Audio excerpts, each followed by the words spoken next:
Hörmətli izləyicilər, hər vaxtınız xeyir. Bugün Azərbaycanın müasir tarixinin ən faciəli və həmçinin azadlıq uğrunda dönüş nöqtəsi olan 20 yanvar hadisələrindən 36 il ötür. Bugünkü qonağım həmin hadisələrin canlı şahidi və birbaşa lentə alan fotojurnalist Reza Deqatidir. Reza bəy, xoş gördük sizi. Sağ olasınız, teşekkür ederim. İlk olaraq mən həmin vaxtı 20 yanvar hadisələrində Azərbaycanda olduğunuz, hadisələri lentə alıb dünya ictimaiyyətinə çatdırdığınız üçün sizə təşəkkür edirəm. İcazənizlə ilk sualıma başlamaq istəyərəm. Mənim üçün maraqlıdır. 20 yanvar hadisələri haqqında ilk necə xəbər aldınız və Bakıya gəlmək qərarı sizdə necə formalaşdı? İlk haber böyle bir ki bak ayın 21'i olabilirdi. Ben Paris'teydim ve bir nefer orada Paris'te UNESCO'da o Sovyet UNESCO'suydu o zaman ve Azerbaycanlı işləyərdi Ramiz Əbu Talibov adında. Onunla ben tanışırım. O mənə telefon elədi ki, Reza, mən istəyirdim sizi acil görüşəm sizinlə. Dedim telefonla olaq, dedi yox, telefonla yox, istəyirəm elə görüşək, söhbət edək. Biz planlaşdıq, Parisdə bir yerdə görüşdük və o mənə dedi ki, belə bir faciə olubdu. Xəbər gəlibdi, dəqiq bilmirik nə olubdu, amma çox elə bil ki, çətin bir mövzudur və jurnalistləri zaten heç kəsi buraxmırlar ora. Əgər sizin imkanınız olsa, lütfen gedin ora. Mən də o zaman bilirdim ki, Sovyet vaxtında Bakıya viza verməzlər. Fəqət bizim bu xarici jurnalistlərə fəqət Moskva kimi viza adam ala bilirdi. Orada gələk gedibdi yenidən bu Xarici İşlər Nazirindən zadla görüşəydi ki, başqa yerlərə. Ona görə elə həman vaxt getdim mən Sovyet səfirliyinə Parisdə və viza aldım Moskva. Mənə dedilər, nəyə gedirsiniz siz Moskva? Dedim, gedirəm orada bu Bolşey bal eləyənləri şəklini çəkməyə. Onlar da xoş oldular. Dedilər, buyuruz, viza verdilər. Və mən Moskva kimi gəldim. Moskvada orada Azərbaycan evi var idi. Və bir də o Rusiya Hotel. O xariciləri çox, jurnalistləri orada hamısı Rusiya Hoteldə olurdular. Və Azərbaycan evinə getdim. Orada da gördüm ki, çox belə demək olar vəziyyət gərgindir. Bütün Moskvadakı Azərbaycanlılar yığışıblar ora, hamı deyirlər nə oldu, indi belə oldu. Söhbət gedirik, konferans keçirik. Oranı da gecə həman biz yəni qaydan həman gecə ki biz gəlmişdik, ora çatmışdıq. Orada elə bir ki hücum gətirmişdilər, sındırmışdılar o hərbilər də, bilmirəm indi ya bu kimler olmuştu, komandolar. Bütün o Azerbaycan evinin də o ofislərin zadını dağıtmışdılar. Bunlar da hamı şokdaydılar. Başka jurnalistlər də var idiler, xaricilər, Moskvada olurdular ya gelmişler ki, onlar hamısı istədilər Bakıya getməyə. Və belə dedilər ki, gələ bu Sovyet Xarici İşlər Nazirindən icazə olsun ki, hamı Bakıya gedə bilər. Amma Azərbaycanlılar orada dedilər ki, bu çətin qoyacaqlar gedən. Mən də bilirdim ki, imkan yoxdur ki, bunlar indi belə xarici jurnalisti Bakıya aparırlar. Ona görə mən onların planı ilə, yəni o Xarici İşlər Nazirinin planı ki, deyirdi, gəlin hamımızı biz təyyarə ilə Bakıya aparacağıq, bütün xarici üzərinə. Mən ona inanmadım və o plana getmədim. Qaldım Moskvada. Moskvada da söhbət olmuşdu ki, bir dənə fəqət yol vardı Bakıya getmək o zaman. Çünki o vaxt təyyarəyə bilet almaq ya bu sürətli gedən qatara bilet almaqla ki, ona da viza lazım idi xaricilərə ki, sənət göstərsinlər, belə vəsiqə və vizaları olsun. Məndə də yoxdur da viza, fəqət Moskva idi. Bir dənə yol qalmışdı və o da o idi ki, bir qatar var idi o zaman. Kət Moskvadan yola düşürdü. Yollarda belə kənd qatarı deyirlər ona.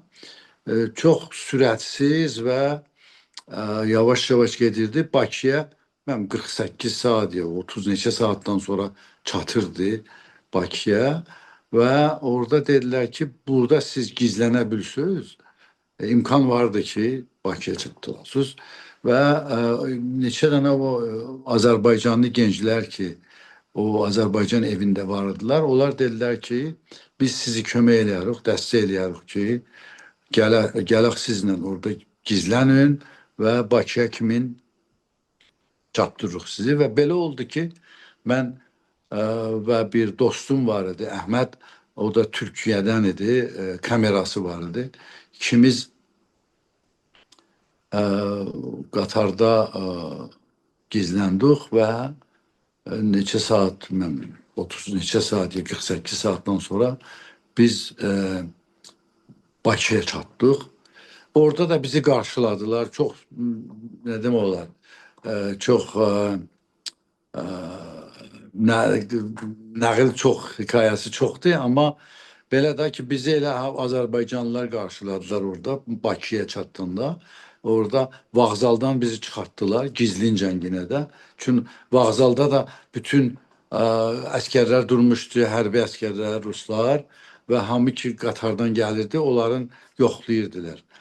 Və sabahısından biz neçə gün gizlin bütün morgu getdim, çəkdim. Mən morqdakı adamlar yığışırdılar bu ölülərin şəkillərinə baxmağa, ya xəstəxanalardakı bu yaralıları əməliyyat aparırdılar, ya bütün küçələrdə görürdü bu əskərlər zatlar necə gəzirlər. Bakının ətrafında bütün tanklar qalmışdı, Rus tankları. Mühasirə kimin olmuşdu da Bakı. Və bir də bu indiki Şəhidlər Xiyabanına getdim. Orada yeni yaralılardan ölmüşdülər və onları dəfn eləməyə gətirmişlər. Çox da adam var idi. Hamı dolu idi. Gözlər hamısı yaşla dolu idi. Hamı elə baxırdılar, elə bir ki, heç kəs inanmırdı ki, bunların başlarına bu cür bir oyun gəlir. Heç kəs inanmırdı ki, məsələn, bu belə rahat bunlar müzahirə eləmişdilər, təzahürat deyirdi, nə deyir, demonstrasyonda və ruslar belə bu cür bunları öldürsünlər, fişar gətirsinlər. Ona görə çox çətin vaxtlar idi. Amma bunları çəkəndən sonra, lentə alandan sonra biz gələ Parisə qeyd etdik ki, bunu çatdıraq və orada da elə həman o Azərbaycanlılar ki, bizə kömək eləmişdilər.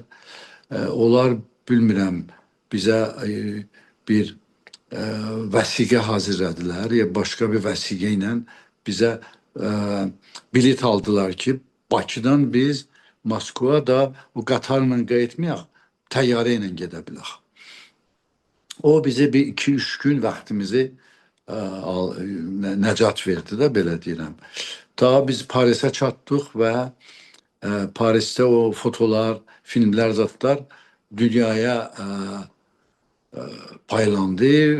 Həman gün bəlkə 18 dana media, televizyon, radyo olan çıxış elədim, söhbət elədim, şəkillər, filmlər göstərildi və dünya başqa cür bu mövzuya baxdı. O vaxta kimin heç bu mövzunu mediada bu cür tərif eləmirdilər.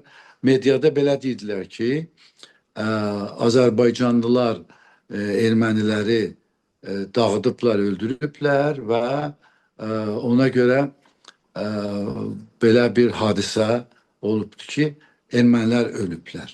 Fəqət onu göstərirdilər mediada. Ta bizim şəkillər gəldi, filmlər və başqa cür bunu göstərə bildilər. Həmin Təbiidir vaxt ki, yox deyirəm, təbiidir ki, bu cür iş məsələn o cür vaxtlarda, o vaxtlarda gizlin gəlmək çox təhlükəli idi. Yəni mən əgər o vaxt ə, tutsaydılar məni da bilmirdim harda başıma nə oyun gələ bilərdi, onu heç kəs deyə bilməz. elə sizdən mən o təhlükə barəsində soruşacaqdım. Həmin an oldumu ki, hər hansısa bir müdaxilə ilə, təzyiqlə üzləşdiniz çəkiliş apardığınız üçün? Əslində belə idi ki, mən o 90-cı ki olurdu. 79-dan mən professional kimin bütün dünyanın başqa yerlərində inqilabları, müharibələri zadı çox çəkirdim. Ona görə bir 11 il mənim bu mövzuda təcrübəm var idi ki, nə cür eləyim ki, tutulmayam, görməsinlər. Yəni nə cür özümü gizlədim, nə cür aparatı gizlədim ki, görməsinlər. Çünki əgər bunlar olsaydı, təbii məni tutacaqdılar. Amma ə, həman elə o Azərbaycanlılar da, məsələn, bütün neçə günü ki biz buradaydıq, bunların bir iki dənə Lada, Jiguli maşın deyirlər, nə deyirlər Lada. Onlardan var idi və arxa sitin ayağında mən uzanırdım. Üstümə də bir patu kimi bir e, malafay deyirlər, nə deyirlər. Onun çəkirdilər ki, eşikdən baxanda görüşmürdü. Və bunlar sürürdülər maşını.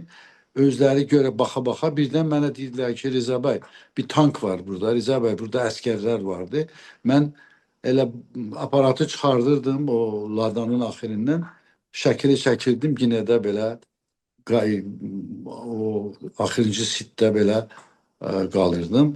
Ona görə əslində elə bu Azərbaycanlıların, bu gənclərin dəstəyi ilə və onlar da çox təhlükə, onlara da çox təhlükə ola bilərdi də bu işi görmək. Amma belə deyirdim ki, yəni görün bir qrup ya bir nəfər iş istəyə bir işi görə nə qədər dünyada əsər qoya bilər. Mənə maraqlıdır. Elə bir an oldumu ki, elə bir görüntü gördünüzmü? Onu çəkə bilərdiniz, amma etik kodekslərə görə çəkmədiniz. Yəni belə faciəli anlarda bir fotoqrafın etik kodeksi harda məhdudlaşır?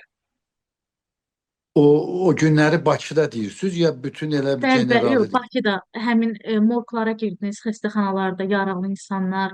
Ola bilər ki, elə bir görüntünü görərsiniz, amma çəkmək istəməmisiniz. Bir seri vardı bu yaralılardılar. Ee, Çox dedim olar. Elə pis vəziyyətdə idilər və onların ailələri də ətrafında var idilər.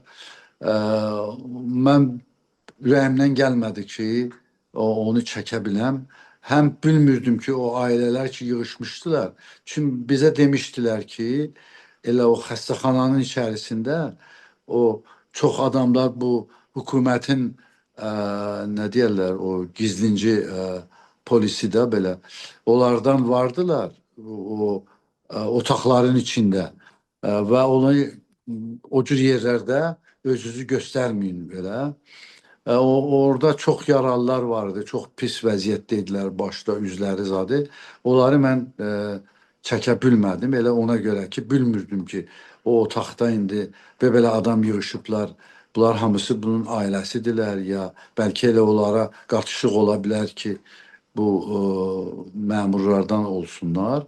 Amma o əməliyyat otağına gedə bildim. Əməliyyat otağına girdim və orada çəkə bildim məsələn xəstəxananın özünə. Orada da çətinliklə də belə. Bəs sizi bir insan olaraq ən sarsıdan an hansı oldu? Necə?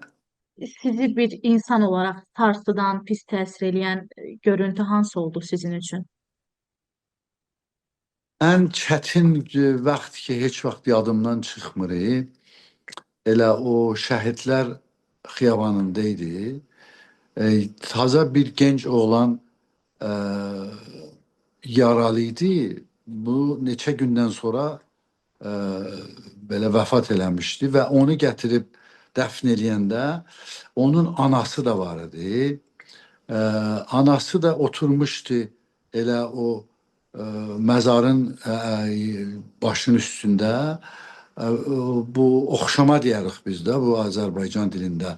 O oxşama oxuyurdu oğluna və hamıya deyirdi ki, ay oğul, ay bala, məni də elə burada bastırın oğlumun yanında, məni də.